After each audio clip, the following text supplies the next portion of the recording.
Captain Marvel tells the story of Carol Danvers, a Kree soldier who has flashes of memories of a life lived on Earth. But she only believes herself to be Kree, and this story is her journey in discovering who she is. And if you don't remember, Kree is the same species that Ronan is in Guardians of the Galaxy. So this ties into his character a little bit. And that's where I'm going to get into some of the problems. There's not many. I just wish there was more Ronan in this movie because he wasn't very fleshed out in Guardians of the Galaxy. So this was a chance for them to actually give him a character. And he was doing the same thing, just standing with his hammer staff and giving orders. Essentially, that's all he does. He has a slight moment of levity at the very end of the movie, like he does in Guardians of the Galaxy, but again, not a very fleshed out character. Now I'm going to talk about what really works, and a lot does. This movie, first of all, is beautifully shot. I think the trailer for this film was extremely underwhelming. It looked very standard, it looked very by the book.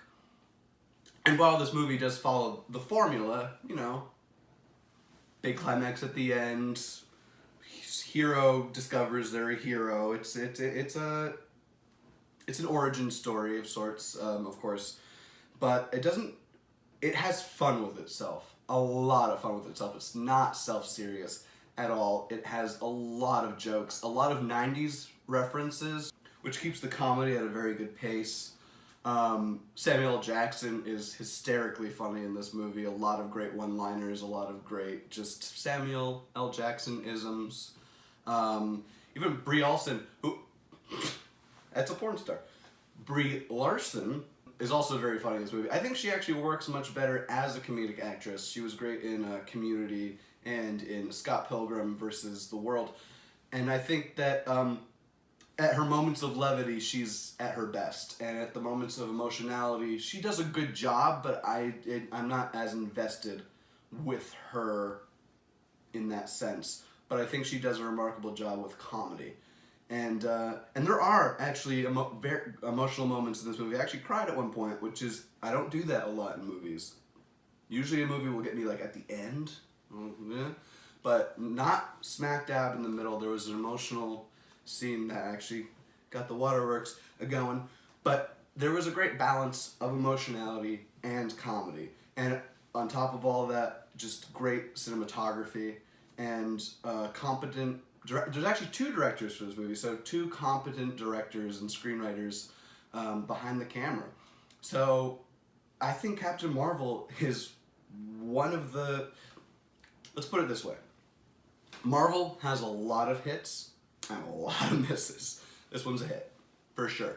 There's even some that go in the middle where they're not fantastic, but they're not terrible. This one, I loved every second of this movie. While I had some problems with it, who doesn't have problems with some movies? I thought it was a great fun time.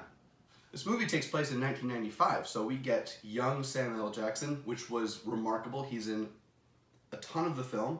It's him and Carol the whole time. It's basically like a buddy cop comedy with a special agent and a superhero.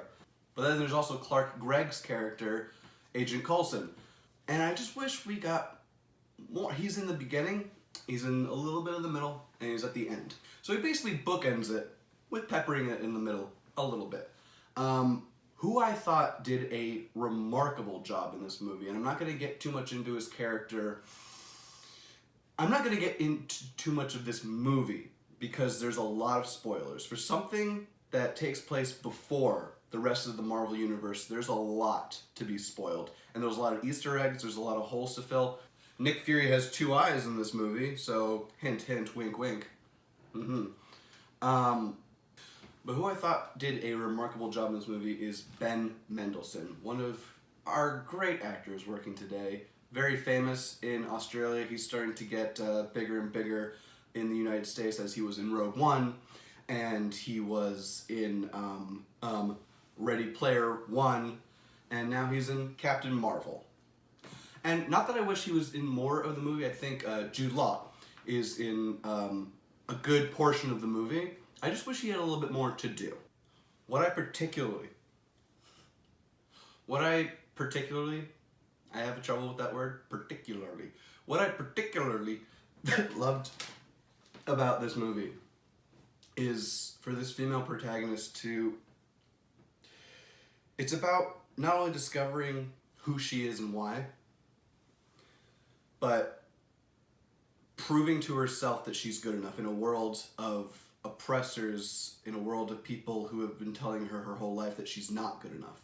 From a troubled childhood to being discouraged in the Air Force, she has been beaten down her whole life. And this is finally her chance to prove, not to anybody but herself, that she is good enough. And I thought that was just a great message. So I completely recommend this movie.